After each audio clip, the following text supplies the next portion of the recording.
name's Virginia White. I am faculty at Riverside City College in Riverside, California. So we got an award in 2018, and that was to increase Latinx student success in STEM. And it focused on the transition from high school to community college, and then the transition from community college to a transfer institution. So we had multiple interventions helping students to transition from high school to our college. And then when we got them to our college, we had then other multiple interventions that were helping them to transition into transfer institutions. That allowed us to connect better with our local transfer institutions. They were able to recruit more of our students. When we got our award, that was the first grant that I had been involved with. So I did not feel well-versed in the universe of the NSF.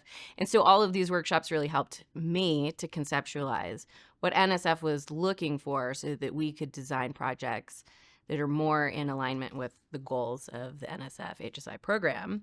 And so the hub really helped us to sort of clarify that as well. The outcomes of that first project were so powerful for the students. We had retention and persistence rates for the students who were involved in our projects that were 10% and sometimes higher than an average STEM student at our institution at that time. So 10% retention improvement was huge during COVID. And those students were reporting really powerful sense of belonging and things.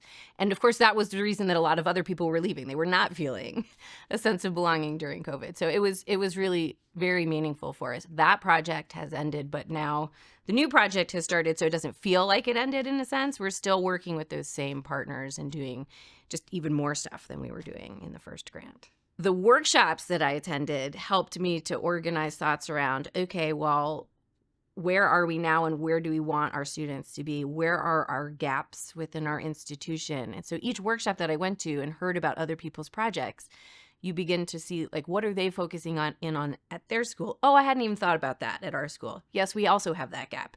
How do we begin to address that? So I think everything I've done with the hub has inspired some new ideas about things that we might need to pursue. Of course, you don't go after all of those, right? But it allows you to think about your institution in a different way and imagine things that you didn't even think of for your institution. It's hard to sit with a blank piece of paper and imagine $1 million project that's going to change your students' experience.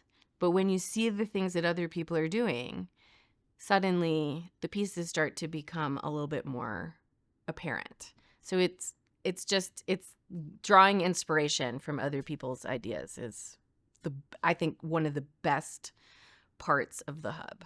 I have a lot of students whose families work in agriculture. We're about 70% Latinx. So most of these people are, working in the low-paying part of the agricultural industry. So their families don't necessarily want their students going into agriculture, right? This is not a career choice that they want you to go to school so that you don't have to do that. And so then my job becomes explaining the high-paying parts of the agricultural industry and the opportunity to advocate for families who are still working in the low-paying part of the agricultural industry. So I have a lot of students who find it really, really rewarding to be able to sort of go into the family business, so to speak, but be able to change the family business to sort of think about it differently. We're really seeking to bring more students in.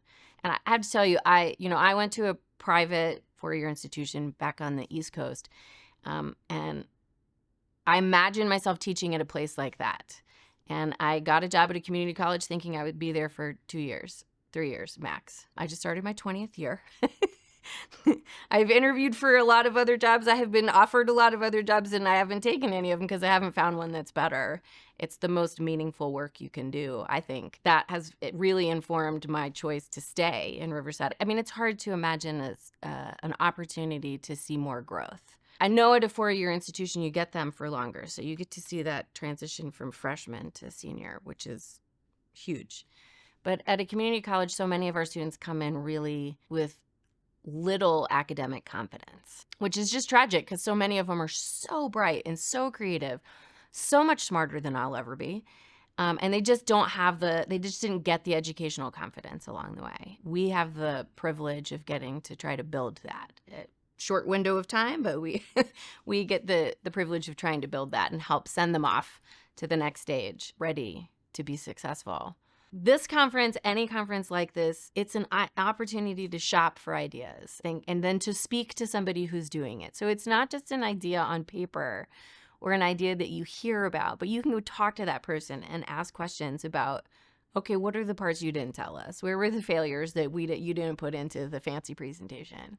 What sounded great and then flamed out really fast? Or what did you not expect to be successful and turned out to be the very best part of it?